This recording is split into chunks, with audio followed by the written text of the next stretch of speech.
Lights shimmered across the rooftop when I watched my father tilt a white powder into my champagne glass, his hand steady, his smile unbothered. No one noticed. Not the orchestra, not the guests, not even my sister reaching for her drink beside me. I stood there, with the glass warming in my palm, pretending nothing cracked open inside me. They expected me to swallow it quietly like every other silence in this family. Instead, I lifted the flute, smiled back at him, and made a choice. Later, people would ask when everything truly began. I think it was the moment I didn't drink that night. I grew up in a house where silence carried more weight than praise. The walls were lined with Ava's framed certificates, polished trophies, glossy photos of her standing beside judges and coaches. My pictures were there too, but always lower, always smaller, always slightly crooked, as if the house itself understood hierarchy. When I was 12, I won the state science fair with a project I built on the kitchen floor while everyone else slept. I tested water samples from nearby creeks, charted the chemical runoff on poster board. The morning the results came in, I remember walking into the dining room holding the ribbon like it mattered. Victor didn't look up from his tablet. Helena scanned the newspaper. Ava was already dressed for her debate tournament, her hair pinned exactly the way our mother liked. "That's expected," Victor murmured, flipping a page. "A Harris should excel." Expected, not acknowledged. Helena finally glanced at the ribbon, not at me. "Your hair looks messy in the pictures," she said, smoothing a wrinkle in the tablecloth. "Next time, stand straighter. Cameras pick up everything." That night, Ava's debate trophy took the center shelf. My ribbon ended up clipped behind a framed photo of her in a tennis uniform. It stayed there for years, half-hidden, collecting dust. The pattern never changed. Holidays were choreographed around Ava's accomplishments, GPA announcements, internship celebrations, the day she received her acceptance letter to a top business school. Every dinner conversation tilted toward her without effort, like water finding its level. My achievements were treated as logistical updates, scores that needed no applause because they were normal. When I applied to study environmental science, the house shifted. Victor called it a waste. Helena said no serious person would choose a field with no future. Ava hovered in the doorway while they lectured me, eyes soft but silent. I learned early that compassion without action still feels like abandonment. The summer before college, I interned with an environmental nonprofit instead of the family company. At breakfast, Victor read the email I'd sent declining their internship offer. He placed his spoon down carefully, the metal barely touching porcelain. "If you insist on embarrassing this family," he said, "you'll pay for your own mistakes." I nodded, went upstairs, and filled out a student loan application. The air in my room felt still almost grateful, like it understood something had finally been named. The night before I left for college, Helena folded my clothes with the precision she reserved for Ava's business trips. Not a word about the future, not a hug, not even a lingering look. Just a gentle tug on a loose thread on my sleeve, her mouth tightened in quiet disapproval. It wasn't cruelty. It was erasure so smooth, so consistent, it almost felt polite. Looking back, I can see it clearly. The empty seats at my events, the way conversations moved around me, the constant reminder that I was a shadow in a house built to spotlight someone else. That was the day I learned my place in this family.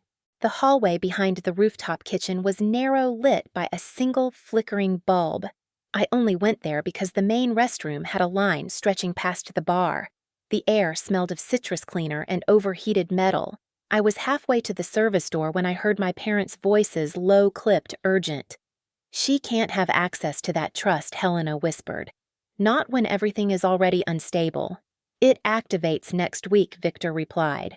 "If she's independent, she can talk. About the waste, the reports, the samples. You know what that means." There was a pause, then his voice dropped lower. "If she's hospitalized even briefly, the transfer stalls. And if something worse happens before the paperwork clears." Helena inhaled sharply. "Victor." "It's precision," he said. "A controlled setback. Nothing lethal unless she reacts badly. We need time." That's all. My fingers froze around the restroom handle. A quiet, steady burn spread across my chest, slow, almost methodical, like my body was trying to protect me from reacting too fast. They weren't talking about a punishment. They were talking about a contingency plan. About me. I stepped back before they could round the corner. The hallway felt colder on the way out, like the building itself had shifted away from me. Back on the rooftop, the party blurred into a wash of strings and laughter. Guests toasted to futures they didn't know anything about. Helena's smile was flawless again, her eyes scanning the room for imperfections to fix. Victor stood by the champagne table speaking with the head waiter in a voice that could have passed for pride. When the tray arrived, I watched him choose a single glass, the stem between his fingers, the slight tilt of his wrist, the faint, cloudy swirl sinking to the bottom like a secret settling into place. He placed it on the family tray and stepped back as if he'd simply completed a tradition. Ava appeared beside me, brushing stray hair from her face, laughing at some joke a cousin made. She didn't notice Victor watching me, didn't notice the way his gaze tightened when the waiter extended the tray toward us. I reached for the glass meant for me. My hand stopped. My heartbeat didn't. I turned, smiling the kind of smile that looked good in photos. "Here," I said, lightly holding it out to Ava. "Take mine. It's the nicer pour." She didn't question it. She never had reason to. She lifted the glass, clinked it gently against mine, and drank. I felt nothing, not shock, not triumph. Just a quiet, heavy certainty settling in my bones. A certainty that whatever came next had already begun. When Ava's knees buckled, the party didn't fall silent all at once. It rippled, first a gasp near the orchestra, then a clatter of silverware, then the dull thud of her glass rolling across stone. By the time I reached her, her skin had gone pale beneath the rooftop lights, her breath thin and irregular. Victor pushed through the forming circle, calling her name with a tightness he'd never once used for mine. Helena's hands shook as she tried to smooth Ava's hair, her voice trembling with disbelief. I knelt beside them steady because I had to be. "We need an ambulance." No one argued. On the ride down in the service elevator, Ava's head rested against my shoulder, her pulse erratic under my fingers. I didn't let myself think about the poison, not yet. I watched the numbers blink above the door, listened to the hum of machinery, and kept my breathing slow. Her glass, my glass, the swap, the powder settling into gold liquid. The decisions you make in a single breath don't disappear just because the room changes. In the ambulance bay, paramedics took her from me, wheeling her inside under fluorescent lights that made everything look sharper, too sharp. Helena trailed after them, begging for answers. Victor stayed behind, gripping the railing as if the entire building had tilted.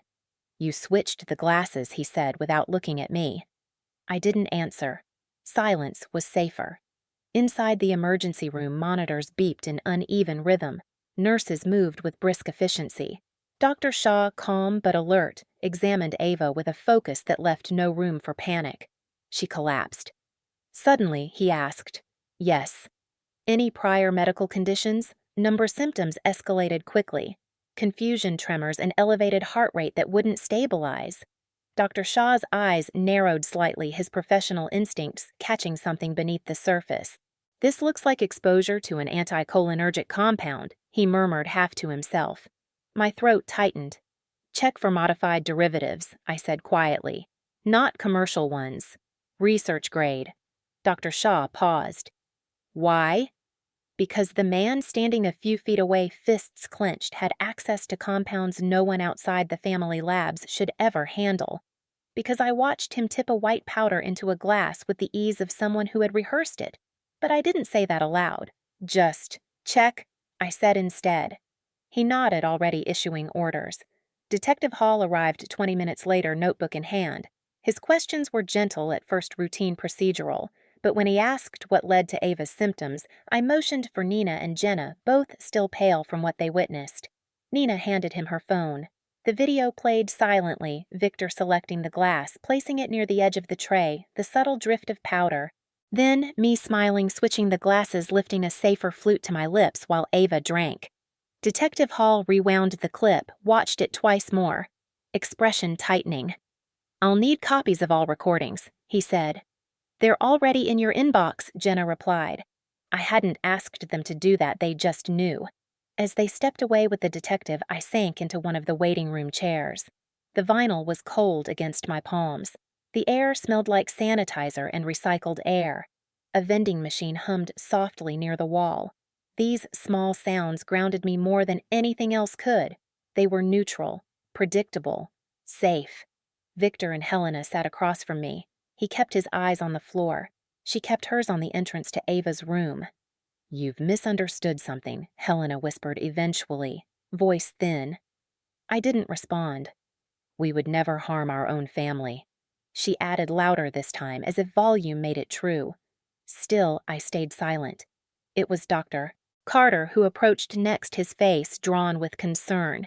He'd been at the party earlier, congratulating me with a softness I wasn't used to receiving. Now he looked at me as if piecing together something he wished he hadn't guessed. "I heard what happened," he said. "If there's anything you know, anything that could help—" "There is," I replied. "But I've already given it to people who can do something with it." He nodded slowly, understanding more than I said. Hours bled together.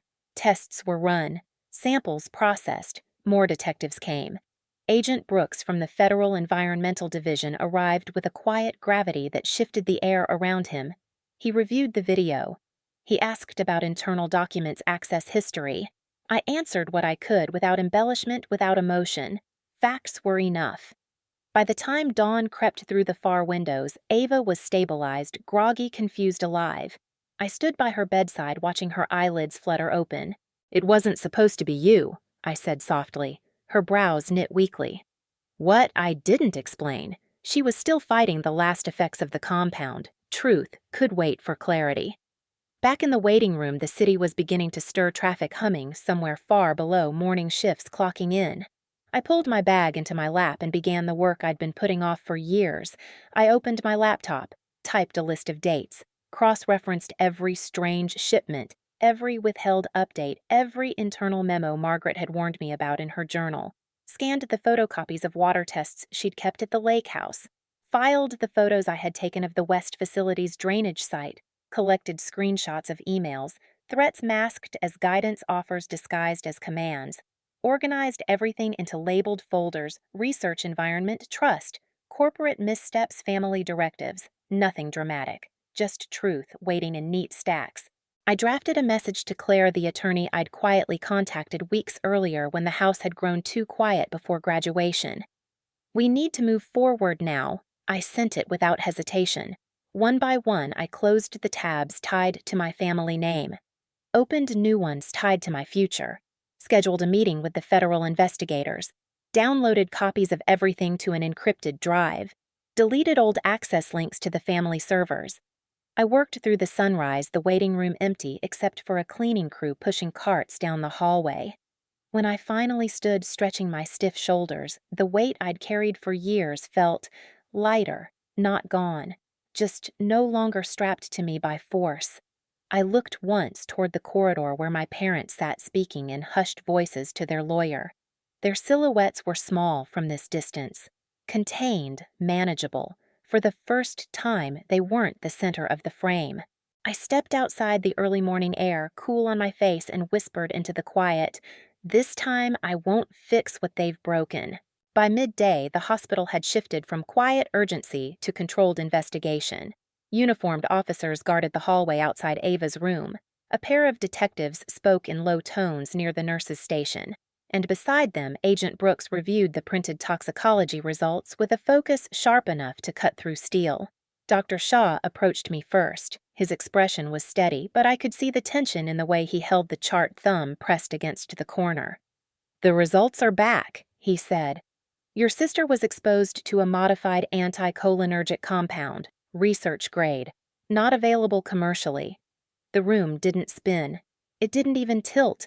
It simply narrowed until all I could hear was the soft hum of the overhead lights. "We've seen preliminary data on similar compounds," Agent Brooks said, stepping beside him, "from labs tied to your family's company." Victor and Helena, seated a few feet away, stiffened. Detective Hall tapped his pen against the tablet. "We'll need statements. All of you." They took Victor first. I watched him square his shoulders, slipping into the authority he'd worn his entire life. "This is absurd," he began. Ava must have had a reaction to the food or alcohol. Our family has no history of Detective Hall turned the tablet around. The video of the toast played silently, Victor selecting the glass, the powder settling, the stem in his hand, my smile as I switched to the flutes, Ava drinking. It was the cleanest piece of evidence I had ever seen, quiet, irrefutable, methodical. Victor's face drained of color, his mouth opened, closed, opened again. A man accustomed to controlling narratives now stood in front of one he couldn't bend. She drank what was meant for me, I said. No accusation, no emotion, just a fact placed gently onto the table. Helena rose from her chair as if pulled upward by wires. "You don't understand," she whispered. "We were protecting the family. Everything was falling apart. The investigation, the reports. If those documents went public so you tried to slow me down," I asked. Her silence was confirmation enough. Agent Brooks spoke next, flipping through a stack of lab access logs. "Mr. Harris signed out the compound 3 days before the graduation party. And we've located a storage unit tied to falsified signatures. Documents, research samples, disposal records, all indicating attempts to shift liability." Victor shot Helena a look sharp enough to break glass. "You should have kept your mouth shut." She flinched. Detective Hall closed his notebook. "Both of you will be taken into custody, pending formal charges." 2 officers stepped forward. Metal clasps clicked shut. Ava, still weak, watched from her room doorway, leaning on the frame, eyes swollen but clear. When our parents were led past her, she didn't move, didn't speak. She just stared at the people who raised us as if seeing strangers for the first time. Victor turned toward me. "You did this." "No," I said quietly. "You did." Helena reached for Ava with trembling fingers. "Sweetheart, please." Ava stepped back. She didn't need to say anything. The distance was its own verdict. As the officers guided them away, the hallway felt suddenly wider, the air less constricted. No victory, no triumph. Just space, clean, empty space where their shadows used to be. Agent Brooks handed me a card. "We'll need your cooperation moving forward. You'll have it." He nodded once. "Justice begins with clarity. You've given us that." When they were gone, I sank into one of the chairs outside Ava's room. The morning sun filtered through the blinds, leaving thin bars of light across the floor, like the world had quietly shifted into a different shape while we weren't looking. Ava sat beside me a moment later, her hand finding mine with a steadiness she didn't yet have in her legs. "Is it over?" she whispered. "No," I said, "but it's beginning." The lake house was quieter than I remembered, quieter than anywhere had a right to be. Mornings came in pale layers, mist first, then the thin blue of early light, then the slow reveal of the shoreline, as if the world preferred to wake in increments. I'd wrap my hands around a warm mug, sit on the wooden steps, and let the cold air settle against my skin. After months of sirens, courtrooms, and fluorescent hospital lights, the silence felt almost impossible. Ava moved carefully around the house those first weeks, still recovering, still building back the strength that the compound had stolen. Sometimes I'd hear her pacing softly upstairs, the creak of old floorboards aligning with her breaths. Sometimes she'd join me outside, wrapped in one of my sweaters, staring at the water without speaking. She had traded her crisp business blouses for simple cotton shirts. Her hair, always perfectly smooth under Helena's watch, now fell in loose waves. She looked like someone stepping out of a costume she didn't know she'd been wearing. Meanwhile, my days took on a new rhythm. I worked remotely with a small environmental restoration group, drafting impact assessments, analyzing chemical footprints, developing plans for cleanup sites, much like the facility my family once operated. There was a quiet satisfaction in using the knowledge I'd gained, knowledge they wanted to suppress, for something that restored rather than concealed. Every now and then, federal updates came in. Notices about seized accounts, progress reports about soil remediation, transcripts from former employees who finally felt safe enough to speak. I read each one slowly without celebration, as if digesting a language I'd spent my whole life hearing through closed doors. Closure wasn't loud, it was administrative, procedural, steady. One evening I walked the narrow path behind the house. Leaves cracked under my shoes, the lake catching the last red sliver of daylight. I stopped at the dock, breathing in the scent of cold water and pine. My reflection on the surface looked calmer than I expected, older somehow, but lighter. The rooftop party felt far away, like a film I'd once studied rather than lived through. The glass, the powder, the choice I could still see each moment sharply, but the urgency had faded. In its place was something else. Not forgiveness, not victory, just release. Later inside, I found Ava at the kitchen table sorting through her law school materials. She looked up, offered a tired but real smile. It was the first time in months I saw her eyes without fear behind them. "There's still a lot ahead," she said. "I know. But it feels different now." It does. A breeze moved through the open window, lifting the edge of one of her notebooks. She held it down with her palm, steadying the page. For a long time, we just sat there listening to the quiet, the kind that doesn't ask anything of you, doesn't hide anything from you, the kind that finally felt like ours. I used to think survival meant staying small, staying quiet, folding myself into whatever shape kept the peace. Now, standing on the dock with the lake breathing against the shore, I understand something simpler. Distance isn't abandonment, it's recovery. Truth doesn't need an audience to matter. It just needs space to stand. My family taught me how silence can wound. Life taught me how silence can heal. And somewhere between those two edges, I found a boundary that finally holds. The life ahead of me isn't loud or triumphant. It's mine. And that, at last, is enough.